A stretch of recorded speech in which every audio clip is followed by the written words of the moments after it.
movement of quantum mechanical particles, or even the activity of the stock market.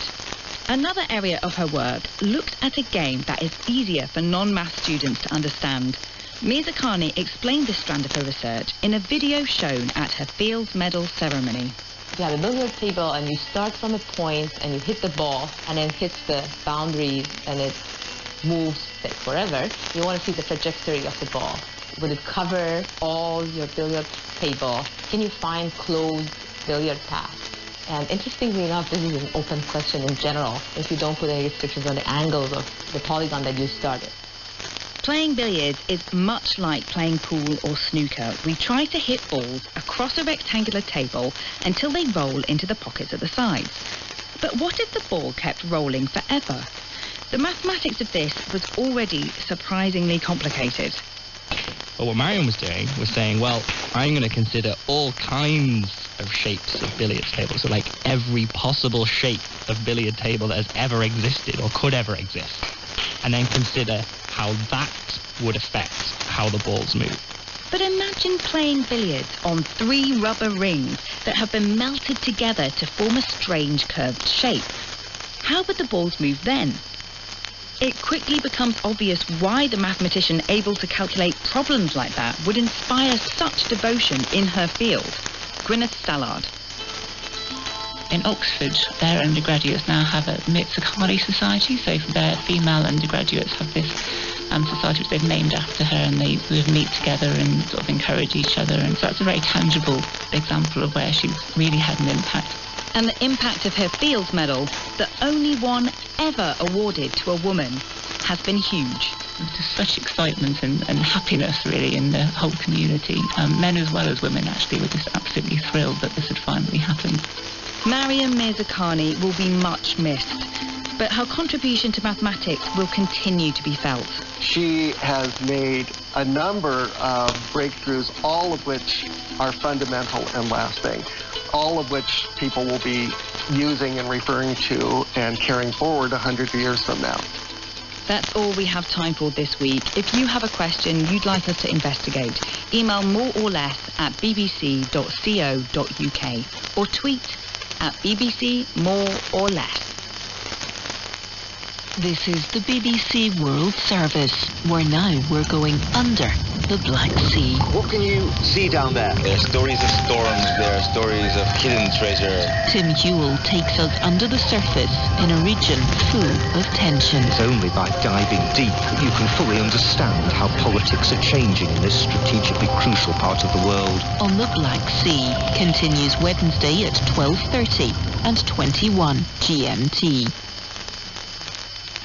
We're in the studio in 30 minutes. Join me, international DJ and songwriter, the Black Madonna, as I invite you into my world of recording studios, sleep deprivation, house and disco, to discover whatever it takes to keep the music pumping. That's after BBC World Hacks. At bbcworldservice.com, this is the BBC World Service, the world's radio station.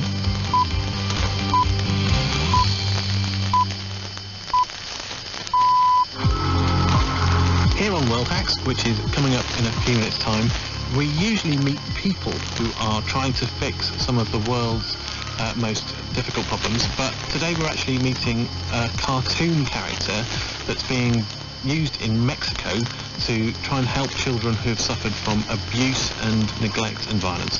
So Lizzie, you've been over to Mexico. How does this all work? So this is an animated cartoon character which is operated by a psychologist. So the child sits in a room and talks to the character on the screen, but actually they're being observed by a psychologist who is trying to get to the bottom of their deepest problems. Okay, and the children actually think that they're talking directly to a cartoon alien?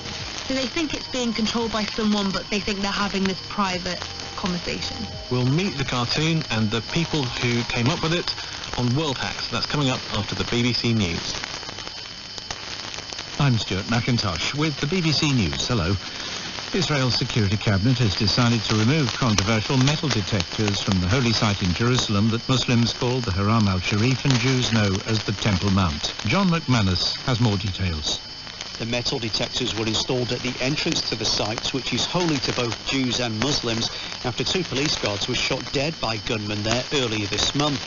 The authorities said the measures were needed because the gunmen smuggled their weapons into the site. But the decision provoked protests, with 3 Palestinians killed in clashes on Friday. Now Israel's cabinet says the detectors will be removed, but other security measures will be deployed instead. The senior White House advisor, Jared Kushner, has delivered his first live televised comments in response to allegations of collusion with Russian meddling in the presidential election. Mr. Kushner insisted there was nothing improper about his contacts with Russian representatives during the campaign and transition. Barbara Pletasher reports on what Jared Kushner said. He repeated written remarks prepared earlier, saying he had not colluded with any Russian meddling and that he had not relied on Russian funds for his business. His meetings with Russian officials included the ambassador to the U.S., an influential banker, and a lawyer offering dirt on Hillary Clinton. President Donald Trump maintains the investigation is a witch hunt, but it has been fed by a steady drip of revelations about contacts between his campaign and the Russians. Mr. Kushner insisted there'd been nothing improper about his meetings and blamed his failure to disclose them on administrative errors. The 2 artists behind the Latin hit Despacito have criticized the Venezuelan president, Nicolas Maduro, for using a version of their song to promote a controversial assembly, which will be elected on Sunday to rewrite the constitution. Leonardo Rocha reports on this musical dispute.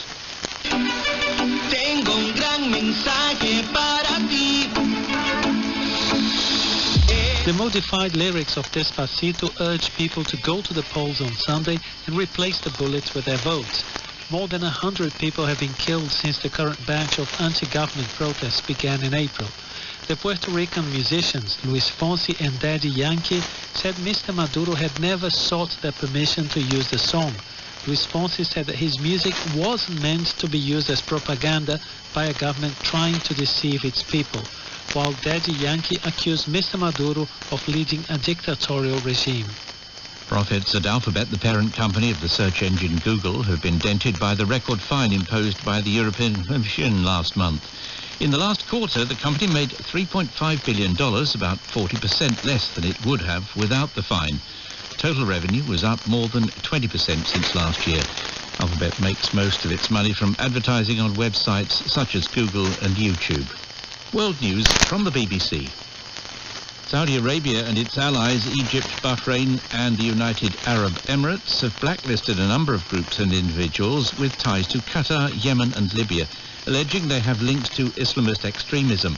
The 4 Arab states last month suspended ties with Qatar, accusing the Gulf state of funding extremism, an allegation Doha has consistently denied.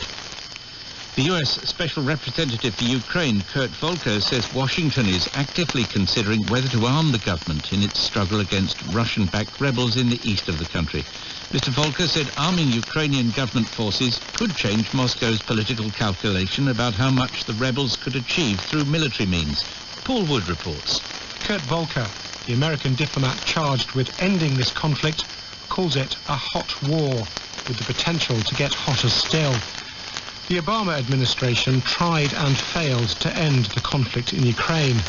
What would President Trump's officials do differently? Success, Mr. Volker said, would require what he called a new strategic dialogue with Russia. Peace in Ukraine, then, may well depend on President Trump's ambiguous and often questioned relationship with Vladimir Putin. A Canadian court has found 2 former leaders of a breakaway Mormon sect guilty of polygamy. Winston Blackmore was convicted of being married to 25 women at the same time. He's reported to have fathered up to 146 children. James Oler had 5 wives. Both men, who are from a tiny, isolated religious community in British Columbia, face up to 5 years in jail. The Vatican authorities have begun turning off around 100 fountains in the city-state in response to a prolonged drought. A Vatican spokesman said the decision was an act of solidarity with the people of Rome, who are facing the possibility of water rationing. He also said it was in line with the Pope's